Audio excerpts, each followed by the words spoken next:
جس ballot paper پہ شیر کا نشان ہوگا اس پہ انشاءاللہ شیر پہ ہی ٹھپا لگے گا، اور وہ شیر کا ٹھپا کوئی کسی لالچ میں نہیں لگے گا، اس کام بولتے ہیں شیخ صاحب کے، شیخ آفتاب صاحب کے پاکستان مسلم لیگ نون کے کام بولتے ہیں۔ یہاں پہ شیخ آفتاب صاحب ایم ایل اے نہ ہوتے بھی ایم ایل اے جیسا کام کرتے رہے، پورے 5 سال ان کے دروازے کھل رہے ہیں۔ ہمارے جو ایم ایل اے ساتھی طور پر منتخب ہوئے تھے ان کے دروازے بند رہے ہیں، انہوں نے تو اپنی انا کی خاطر اپنی سیٹ آپ کی مستقبل کو انا کی پیٹ چڑھا دیا۔ ہمارے ایم ایل اے نہ ہوتے بھی سارا کام شیخ آفتاب صاحب کرتے رہے ہمارے پاس، اس لیے میں درخواست کروں گا عوام سے بھی کہ شیر پہ ٹپا لگائیں، مسلم لیگ نون کو کامیاب کریں۔ لیکن ابھی ہم عوام سے پوچھتے ہیں کہ وہ اتنے جوش و خروش سے کے ساتھ آئے ہوئے ہیں، تو ہمارے ساتھ عوام بھی موجود ہیں، ہم ان کی بھی رائے لیتے ہیں کہ وہ کس طرح اس پاکستان مسلم لیگ نون کو کامیاب کرانے میں مدد کر رہے ہیں۔ السلام علیکم۔ دیکھیں جس طریقے سے شروع سے پاکستان مسلم نون نے پاکستانی عوام کی خدمت کی ہے، اور جس طریقے سے نواز شریف نے اور شہباز شریف نے مل کے پاکستان کی خدمت کی اور پاکستان کو ایک ترقی کی راہ پہ لے کے گئے ہیں، تو ابھی انشاءاللہ ایک دفعہ پھر موقع مل رہا ہے، اور جس طرح عوام کا جوش و خروش ہے انشاءاللہ اس طرح پھر عوام اسی جذبے سے ووٹ دے گی، اور انشاءاللہ نون لیگ اسی طرح پھر دوبارہ آئے گی۔ اور جہاں تک جہاں اٹک کا تعلق ہے تو اٹک میں شیخ آفتاب صاحب کا ایک نام ہے، اور جتنے جہاں بھی آپ دیکھیں کسی چوک میں دیکھیں جتنے افتتاح ہوئے ہیں جہاں پہ بھی کام ہوئے ہیں وہاں پہ شیخ صاحب کا نام ہے، اور الحمدللہ شیخ صاحب نے جتنی ترقی کروائی ہے اٹک میں تو امید ہے انشاءاللہ نیکسٹ بھی ایسے ہی ہوگا، اور انشاءاللہ پوری عوام ان کے ساتھ ہے اور ہم ان کے لیے دعا گو۔ سب سے پہلے تو جی میں آپ سب کو یہاں آنے پر خوش آمدید کہتا ہوں۔ یہاں پر ہمارے میڈیا کے لوگ تشریف فرما ہیں، میں آپ کا بھی مشکور ہوں کہ آپ آج آئے ہیں، کیونکہ آج پاکستان کی تاریخ کا ایک انتہائی امپورٹنٹ دن ہے، کیونکہ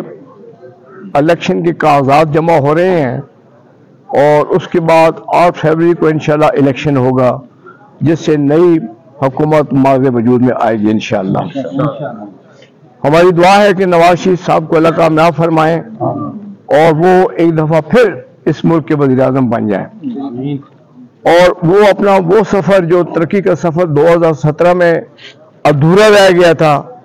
اس کو پورا کرنے میں اللہ تعالیٰ انہیں کامیابی عطا فرمائے۔ اب چونکہ میں NA49 سے یہ انتخابات کے کاغذات جمع کرا رہا ہوں، میں اللہ کے کرم سے ان کے حبیب پاک کے صدقے پہلے بھی کئی دفعہ یہاں سے منتخب ہو چکا ہوں۔ میرا بھی کچھ ترقی کا سفر جو 2017 میں ادھورا رہ گیا تھا، جس میں حالانکہ میں نے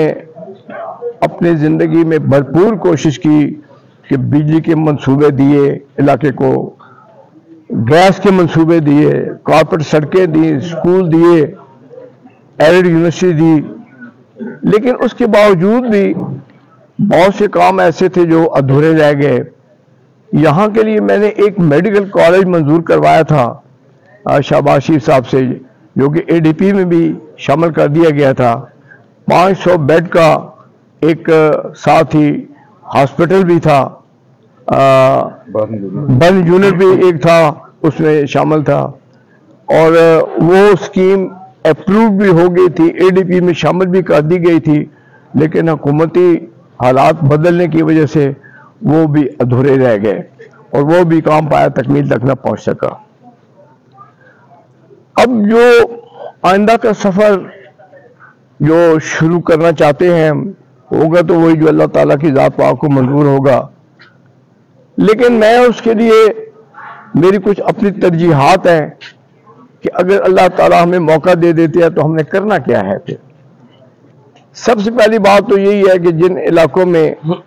گیس کے منصوبے رہ گئے، بجلی کے منصوبے رہ گئے، ہم نے ان کو مکمل کرنا ہے انشاءاللہ۔ اٹک شہر کے لیے ہمیں ایک رنگ روڈ چاہیے، وہ منصوبہ انشاءاللہ ہم نے پایا تکمیل تک پہنچنا ہے، کیونکہ اٹک کی آبادی بہت بڑھ چکی ہے، وہ ہمیں انشاءاللہ پایا تکمیل تک پہنچانا ہے۔ اس کے ساتھ ساتھ ہم نے یہاں پر لڑکوں کے لیے ایک علیحدہ کالج بھی بنوانا ہے، کیونکہ شہر کے اندر لڑکیوں اور لڑکوں کا کالج ساتھ ساتھ ہے، اور اب لڑکیوں کی تعداد اتنی بڑھتی جا رہی ہے کہ ایک کالج کی عمارت وہ ضروریات پوری نہیں کر سکتی۔ تو وہ ذہن میں یہی ہے کہ اللہ کرے اگر ہمیں کامیابی ملتی ہے اور ہماری گورنمنٹ بنتی ہے تو انشاءاللہ ایک کالج لڑکوں کے لیے علیحدہ تعمیر کر کے یہ جو موجودہ کالج کی بلڈنگ ہے یہ لڑکی کو دے دی جائے گی. اس کے ساتھ ساتھ سب سے جو بڑا ایشو ہے ہمارے لیے وہ ہیں نوجوان. اب دیکھیں پچھلے دفعہ جب میاں صاحب کی حکومت تھی تو جو کام سیٹ میں بچے پڑھتے تھے یا اور یونیورسٹیوں میں پڑھتے تھے ان کو گورنمنٹ کی طرف سے نواز شریف صاحب کی طرف سے اسکالرشپ دیے جاتے تھے تاکہ بچے تعلیم مفت حاصل کر سکیں. لیکن جو ہی حکومت جاتی رہی وہ اسکالرشپ سارے بند کر دیے گئے اور کم از کم 400-500 لڑکا اٹک کا ایسا تھا جو کہ بغیر ادھوری تعلیم چھوڑ کے یہاں سے چلا گیا. لیکن ہم بے بس سے کر کچھ نہیں سکتے تھے. اب انشاءاللہ اگر اللہ موقع دیتے ہیں تو طالب علموں کے لیے وہ وظائف دوبارہ شروع کروائے جائیں گے اور تاکہ وہ اپنے پایہ تکمیل تک اپنی تعلیم مکمل کر سکیں. طلباء نوجوان اس ملک کا بہت بڑا سرمایہ ہے, بڑا قیمتی سرمایہ ہے. اب بے روزگاری بے تحاشا ہے, عروج پر ہے. اس کا واحد حال یہی ہے کہ سی پیک کے منصوبے جو ہیں وہ شروع ہو جائیں. جگہ جگہ پر ہر 200 کلومیٹر کے بعد انڈسٹریل ایریا بنایا جائے گا اور اس میں بچوں کو ملازمتیں بڑی آسانی سے مل جائیں گی اور جو بے روزگاری بڑھ چکی ہے انشاءاللہ اس میں کمی لائی جائے گی. کاروباری حضرات کو مکمل تحفظ دیا جائے گا کیونکہ یہ ریڑھی مان, یہ چھوٹے دکاندار جہاں بھی بیٹھے ہوں مختلف محکمے ان کو تنگ کرتے ہیں جس کی اجازت کسی قیمت پر بھی نہیں دی جا سکتی. یہ ریڑھی مان ہو یا مزدور ہو یا دکاندار ہو ان کو انشاءاللہ پورا مکمل تحفظ دیا جائے گا. اس کے ساتھ ساتھ سب سے بڑی اہم بات یہ ہے کہ بچوں کے لیے تعلیم اور بچیوں کے لیے تعلیم انتہائی ضروری ہے اور اس کے لیے ہمیں کچھ ایسے مزید مراحل طے کرنے ہوں گے جس سے بچوں کو اور بچیوں کی تعلیم آسان ہو جائے اور بچوں اور بچیوں کو فیس نہ دینی پڑے, وہ مفت تعلیم حاصل کر سکیں. یہ ایک بہت بڑا پروگرام انشاءاللہ ہم کریں گے. کچھ کام تو ایسے ہیں جو مقامی ہیں وہ تو انشاءاللہ ہم اپنی سطح پہ کر لیں گے اور کچھ کام ایسے ہیں جو مقامی سطح پر تو حل نہیں ہو سکتے, حکومتی سطح پر حل ہوں گے. اگر اللہ تعالیٰ میں کامیابی دیتے ہیں اور حکومتی سطح پر ہم پہنچ گئے تو پھر یہ پارلیمنٹ میں اسی طریقے سے آواز آپ کی اٹھائی جائے گی علاقے کی جو میں پہلے اٹھاتا رہا ہوں. اور یہ اللہ کا کرم ہے کہ آپ دیکھیں کہ اس وقت یہ تحصیل حضرو, تحصیل اٹک جو میرے حلقے تھے اور کچھ حصہ تحصیل اسلمدار کا بھی شامل ہے, ان میں 95 سے 96% بجلی اور گیس موجود ہے. ایسے ایسے گاؤں بھی ہیں, یہ اب دکھنیر ہے, ڈیر ہے, بلوٹ ہے, گریالہ ہے, یہ ایسے علاقے ہیں جو کہ بہت ہی غیر ترقی یافتہ علاقے تھے, وہاں پر بھی ہم نے گیس پہنچا دی ہے. اس کے ساتھ ساتھ یہ بریار ہے,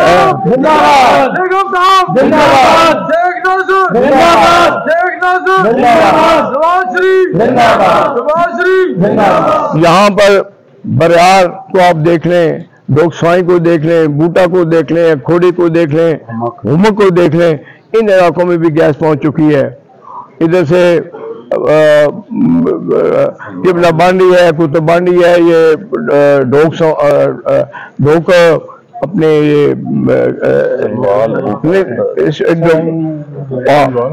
اور سنجوال ہے,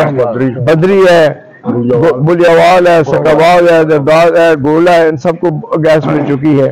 جوگیوں کو گیس مل گئی ہے, گولڈے کو گیس مل گئی ہے, ملا منصور کو گیس مل گئی ہے, تو خود کو مل گئی ہے. بے تحاشا علاقے ہیں جہاں ہم نے اللہ کی مہربانی سے گیس ڈال دی ہے اور اس طرح بجلی کے منصوبے بھی ہم نے مکمل کر دیے ہیں اللہ کے کرم سے. تو اب انشاءاللہ ہر شعبہ فکر کے جو لوگ ہیں, جو کاروباری لوگ ہیں, ان کی تحفظ بھی انشاءاللہ پوری طریقے سے حکومت کرے گی. غریب ریڑھی بانوں کو بھی مکمل تحفظ دیا جائے گا انشاءاللہ. اور اس کے ساتھ ساتھ حکومتی جو لوگ